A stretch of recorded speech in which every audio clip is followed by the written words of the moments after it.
L'inadéquation formation compétence. Comment comprendre qu'après 2, 3, 4, 5 années d'études dans l'enseignement technique supérieur professionnel, que les jeunes restent toujours sans compétences après un diplôme de master, un diplôme d'ingénieur, un diplôme de BTS, un diplôme de licence technologie professionnelle, un diplôme technique, qu'on reste sans compétences.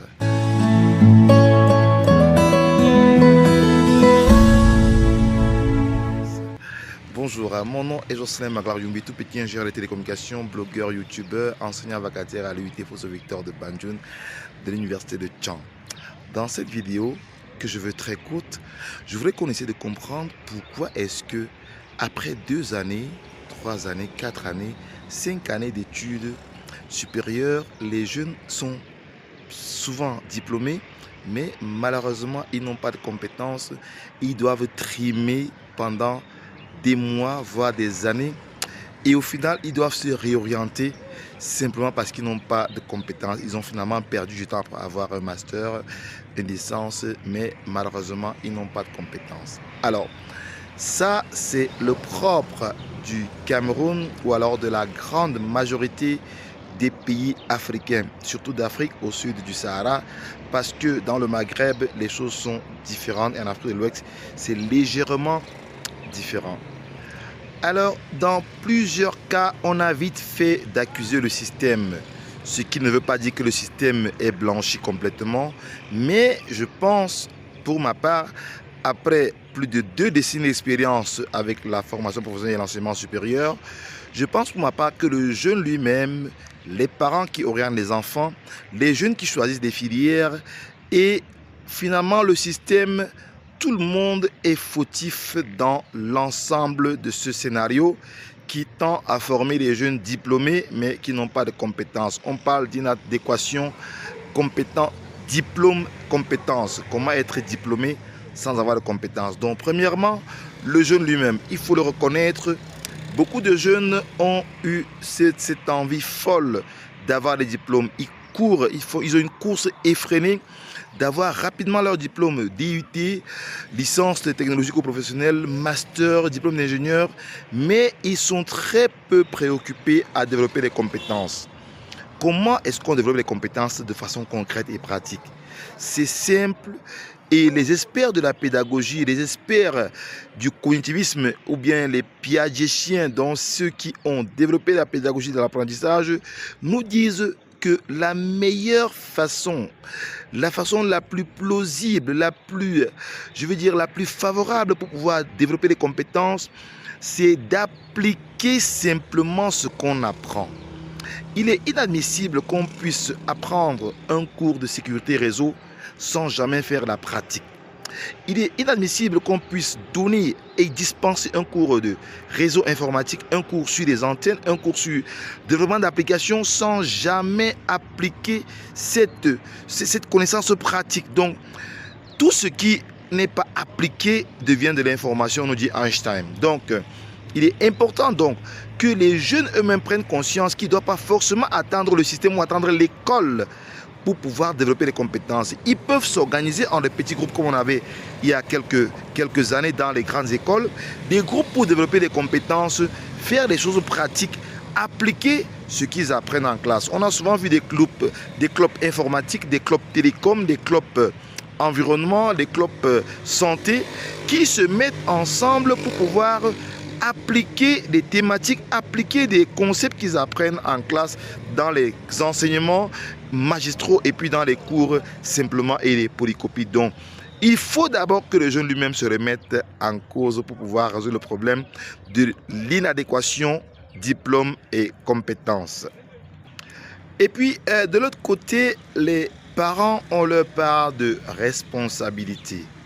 Les parents ne doivent pas se contenter d'inscrire les enfants ou de pousser les enfants à passer des concours dans les grandes écoles, des prestigieuses grandes écoles, je précise, sans pouvoir par la suite faire un suivi de ce que les enfants, de ce que les étudiants apprennent et appliquent concrètement. Il y a comme une démission presque totale de la grande majorité des parents qui, une fois les scolarités payées, une fois les fournitures payées, ils ne reviennent que rarement pour demander aux étudiants, pour demander à leurs enfants qu'est-ce que vous faites concrètement à l'école. Où en êtes-vous avec votre contenu, votre programme? Quelles compétences tu as développées? Tu avais dit que tu veux être électricien. Est-ce que tu sais déjà utiliser un tournevis? Est-ce que tu sais faire un circuit va-et-vient? Tu avais dit que tu veux faire énergie renouvelable. Est-ce que tu sais déjà installer un système panneau solaire? Tu avais dit que tu veux être mécanicien. Est-ce que tu sais déjà c'est quoi le moteur à 4 temps? Voilà autant de choses, de priorités que les parents, eux aussi, doivent s'intéresser à la formation, au contenu de formation qui est délivré à leurs enfants et non seulement attendre la période d'examen pour pouvoir pousser les enfants de passer absolument leurs examens. Alors, la totale ou le sommet du sommet, c'est le troisième élément, ça veut dire que le système dans lequel nous sommes. Alors, il faut le reconnaître, le système dans lequel nous sommes n'est pas très logique. Il faut le reconnaître, il y a beaucoup de contenus de formation qui ne répondent pas forcément aux besoins des entreprises, aux besoins des collectivités et finalement aux besoins des populations. On forme des jeunes selon les contenus de formation qu'on a copiés ailleurs sans les adapter dans le contexte, dans la grande majorité. Je ne dis pas que ça ne se fait pas. Il y a quelques rares filières qui adaptent les contenus d'enseignement, les contenus de formation aux réalités locales. Mais la grande majorité des contenus en ce qui concerne l'enseignement professionnel, l'enseignement technique, beaucoup de contenus ne répondent pas forcément aux besoins des entreprises, aux besoins des populations et aux besoins des collectivités locales décentralisées. Il est donc important de repenser les choses, remettre le jeune, le former, remettre l'enfant qu'on doit former, qu'on doit mouler, qu'on doit former et le mettre en action, le remettre au centre du système pour faire des contenus de formation qui répondent aux besoins des entreprises locales, aux besoins des collectivités locales, aux besoins des populations locales. Et comme ça, au terme de sa formation, à la fin de ses études, il pourra très facilement s'insérer localement dans une entreprise locale, dans une collectivité et au sein d'une population afin de créer un business si possible s'il a les capacités d'être entrepreneur, au lieu qu'à la fin de sa formation, il cherche rapidement à s'expatrier en Europe ou en Amérique du Nord, ce qui est aujourd'hui un grand dilemme en Afrique parce qu'il y a comme la fuite des cerveaux vers les pays occidentaux qui offrent de plus en plus d'opportunités aux personnes compétentes, même si elles ne sont pas diplômées. Il est donc important d'inverser le sens du vecteur, de remettre le jeune au centre des systèmes de formation, de transformation et de transfert technologique de compétences afin qu'au terme de sa formation, il soit non seulement diplômé, mais qu'il ait des compétences pratiques et opérationnelles. Pour donc donner une seconde chance à ces jeunes qui, bien qu'ayant des diplômes mais n'ont pas de compétences, nous organisons les cybervillages bootcamp qui sont des sessions de formation en itinérance sur tout le Cameroun sur 3 jours ou 4 jours et ici même à Banjul sur 1 mois. Tout le mois d'août pendant 6 semaines sera consacré à ce genre de formation pratique opérationnelle. À partir du 1er août, nous ferons ici à Banjul ce que nous appelons les ateliers cybervillage sur 6 semaines afin de permettre à ces jeunes qui, bien que diplômés, n'ont pas de compétences et qui voudraient pouvoir accompagner, qui voudraient pouvoir s'insérer de façon socio-professionnelle dans les entreprises locales, dans les collectivités ou encore pouvoir se mettre à leur compte en créant leur business dans une activité du numérique ou du digital. Alors, rejoignez simplement les cybervillages bootcamp pour vous aussi développer des compétences pratiques, apprendre en faisant, en réalisant des projets concrets, pratiques dans le numérique, comme des Wi-Fi sur plusieurs kilomètres, comme des applications mobiles, comme des applications informatiques pour résoudre des problèmes réels des entreprises locales, des collectivités locales et finalement des populations. Alors, cliquez juste en bas de cette vidéo pour avoir l'agenda de toute cette période de juin, juillet, août et septembre des cybervillages bootcamp afin de vous permettre de recevoir les compétences pratiques pour vous insérer de façon professionnelle. Vous avez aimé la vidéo, mettez-nous un bon pouce comme ça. Puis si vous avez des personnes qui peuvent être intéressées par ce concept de transfert technologique de compétences dans les réseaux de télécommunications, dans les réseaux informatiques, dans l'énergie renouvelable, partagez simplement cette vidéo au maximum afin qu'on puisse avoir un impact global. Quant à moi, je vous dis ciao, à très bientôt dans les aventures des cybervillages. Bye bye.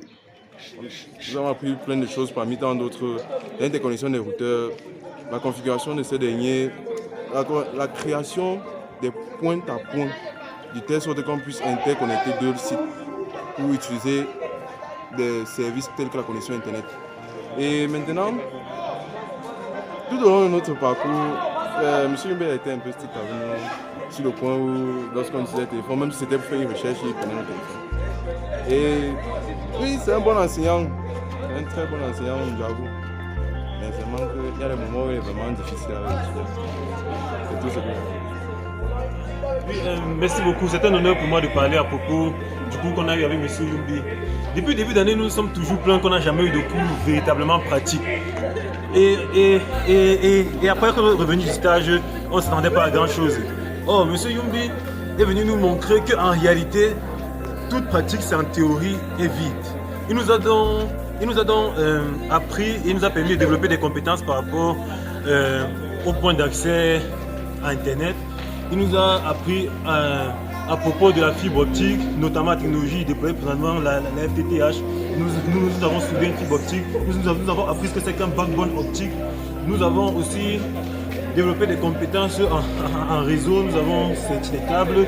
Nous avons augmenté nos connaissances par rapport à la VSAT et à la technologie satellitaire. Tout ça grâce à M. Yumbi. Donc c'est vrai que je ne suis pas.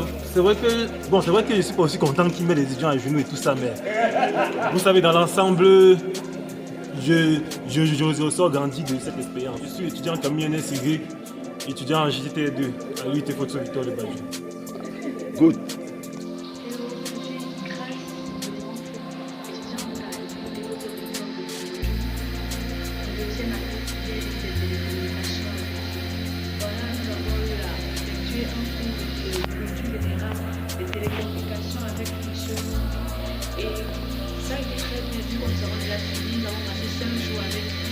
Malgré que cela a été fait, je ne dirais pas que cela n'a pas été bénéfique pour nous. Je serais mentée si je disais qu'au départ, ça n'a pas été pénible. Ça a été très difficile et le travail avec tous était tellement dur, tellement strict. Et je dirais même qu'il me poussait à avoir les nerfs à fleur de peau. Mais avec le temps, nous avons compris que ce qu'il faisait, c'était pour notre bien, par amour pour nous, et parce qu'il se souciait de notre formation, et même de notre formation de qualité. Voilà, avec le temps que nous avons passé avec lui, nous avons appris à sertir les câbles de la manière correcte, à souder une fibre optique, et nous avons également appris à configurer des routeurs. Je dirais que c'est la première fois à l'UIT que j'ai eu l'occasion d'entrer dans l'interface d'un routeur. La première même fois, tout court. Et nous avons tiré du fait de travailler avec lui la nécessité d'être précis dans le travail et d'être rapide. Parce que c'est aussi ça un ingénieur. Celui qui sait être précis, être sûr de ce qu'il fait et savoir faire les choses dans les délais. Alors, nous disons grandement merci à notre enseignant et ce que nous souhaitons, c'est qu'il continue d'être en contact, de continuer d'être en contact avec lui, voilà, pour continuer davantage à apprendre de lui et à bénéficier des connaissances et des compétences qu'il a. Encore merci à vous, monsieur.